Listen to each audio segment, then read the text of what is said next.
जब लोग मुर्दे को कब्र में दफना कर जाते हैं तो दो खौफनाक शक्ल वाले फरिश्ते जमीन को चीरते हुए कब्र में दाखिल होते हैं।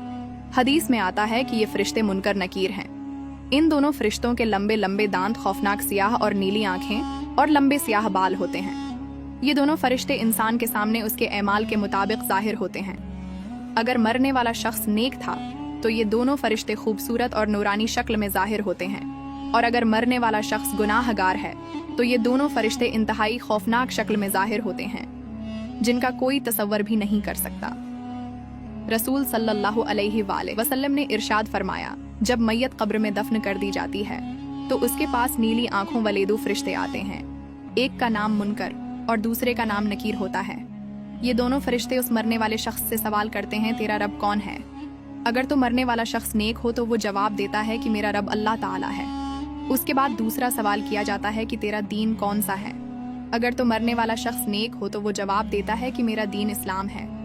इसके बाद सवाल किया जाता है कि तेरा नबी कौन था? अगर तो मरने वाला शख्स नेक हो तो वो जवाब देता है कि रसूल सल्लल्लाहु अलैहि वसल्लम मेरे नबी हैं। इसके बाद उस नेक शख्स की कब्र को 70 हाथ वसी कर दिया जाता है और उसकी कब्र में जन्नत की खिड़की को खोल दिया जाता है। उसकी कब्र जन्नत के बागों में से एक बाग बन जाती है और वो कब्र नूर से भर दी जाती है। उसके बाद मुनकर नकीर उस नेक शख्स से कहते हैं कि अब तुम सो जाओ और आराम करो। उस वक्त वो नेक शख्स मुनकर नकीर से कहता है कि मैं अपने घर वालों के पास जाना चाहता हूँ ताकि मैं उनको अपने अच्छे अंजाम का बता सकूं। तो उस वक्त मुनकर नकीर में से एक फरिश्ता उस शख्स से कहता है कि नहीं, अब तुम दुनिया में वापस नहीं जा सकते। आप तुम ऐसे शख्स की तरह सो जाओ कि जिसे कोई नहीं जगा सकता सिवाय अल्लाह के।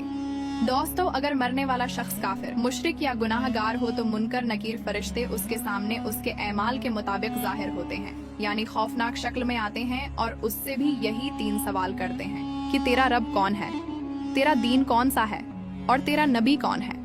अगर तो मरने वाला शख्स काफिर, मुशरिक या गुनाहगार होता है तो वो इन सवालों के जवाब में कहता है कि मुझे उसके बारे में कुछ इल्म नहीं। इसके बाद जमीन को हुक्म दिया जाता है कि वो आपस में मिल जाए, यहाँ तक कि इस मरने वाले शख्स की पसलियां एक दूसरे के अंदर पेवस्त होकर टूट जाती हैं और उस शख्स की कब्र में जहन्नम की खिड़की को खोल दिया जाता है और उसकी कब्र को जहन्नम के गढ़ों में से एक गढ़ा बना दिया जाता है, यहाँ तक कि ये शख्स कयामत तक इसी अजाब में मुब्तला रहेगा।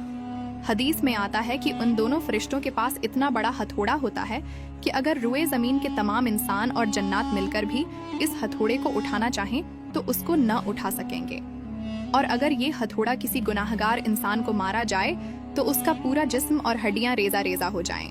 दोस्तों, रसूल सल्लल्लाहु अलैहि वसल्लम ने इरशाद फरमाया कि कब्र आखिरत की मंजिलों में से सबसे पहली मंजिल है। अगर किसी शख्स ने उससे नजात हासिल की तो आगे का मामला आसान है, और अगर कोई शख्स कब्र से नजात हासिल न कर सका तो आगे का मामला उससे कहीं ज्यादा दुश्वार है।